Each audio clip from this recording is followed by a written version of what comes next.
Weekly cyber security news اور updates کے ساتھ حاضر ہیں۔ سب سے پہلے ہیڈ لائن، محققین نے حال ہی میں طے شدہ ایونٹی EMPP کمزوری کے لیے بائی پاس دریافت کیا۔ سیلز فورس ای میل سروس کا فشنگ مہم میں 0 دن کا استحصال کیا گیا۔ LLM بڑی زبان کے ماڈل ایپلیکیشنز کے لیے OWASP ٹاپ 10 ختم ہو گیا۔ ان سب کی تفصیل جاننے کے لیے دیکھتے رہیے ویکلی سائبر سیکیورٹی نیوز۔ خبریں تفصیل کے ساتھ، محققین نے حال ہی میں طے شدہ ایونٹی EPMM کمزوری کے لیے بائی پاس دریافت کیا۔ ایک کہانی کی پیروی کرتے ہوئے ہم کل آپ کو زیرو ڈے کے حوالے سے لائے تھے، جس نے نارویجن حکومت کو نشانہ بنایا۔ Ivanti endpoint manager mobile ID میں CVE 2023-35078 کے طور پر ریپڈ 7 سائبر سیکیورٹی کے محققین نے حال ہی میں فعال طور پر استحصال شدہ خطرے کے لیے ایک بائی پاس دریافت کیا ہے۔ یہ نیا CVE 2023-35082 CVSS کور 10.0 موبائل آئرن کور 11.2 اور اس کے نتیجے کے پرانے غیر تعاون یافتہ ورژن میں API تک رسائی کے لیے غیر تصدیق شدہ حملہ واروں کے ذریعے استحصال کیا جا سکتا ہے۔ ایونٹی نے موبائل آئرن کور 11.3 ورژن کے اجرا کے ساتھ اس خطرے کو دور کیا۔ CVE 2023-35082 خامی تیسرا مسئلہ ہے جسے ایونٹی نے اس کے EPMM پروڈکٹ کو متاثر کرتے ہوئے حل کیا ہے۔ فی الحال جنگل میں حملوں میں CVE 2023-35082 کے فعال استحصال کا کوئی ثبوت نہیں ہے۔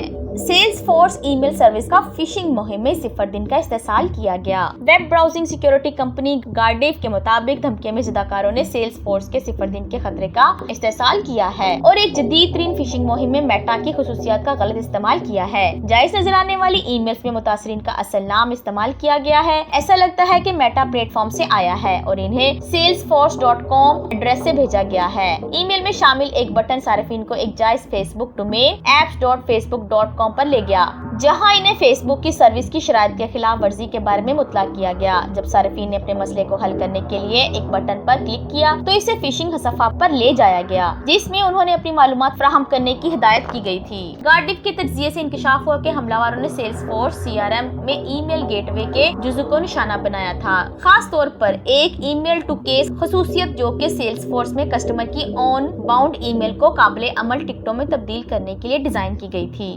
LLM بڑی زبان کے ماڈل ایپلیکیشنز کے لیے OWASP ٹاپ 10 ختم ہو گیا۔ یہ فہرست LLM ایپلیکیشنز کو متاثر کرنے والی سر فہرست 10 انتہائی اہم کمزوریوں کی نشاندہی کرتی ہے اور اس کا مقصد ڈیولپرز، ڈیزائنرز، آرکیٹیکٹ، مینیجرز اور تنظیموں کو LLMs لارج لینگویج ماڈلز کو تعینات کرتے وقت حفاظتی مسائل کے بارے میں آگاہ کرتا ہے۔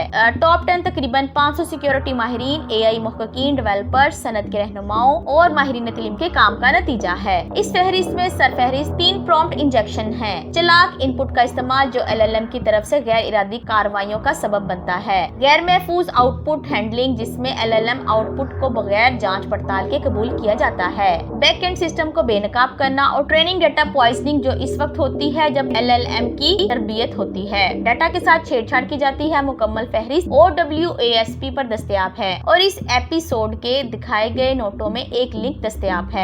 مزید معلومات دا پر زمانگ یوٹیوب چینل سائبر پشتو یا زمانگ ویب سائٹ www.cyberpashto.com وزٹ کریں۔ ڈیرا منانا۔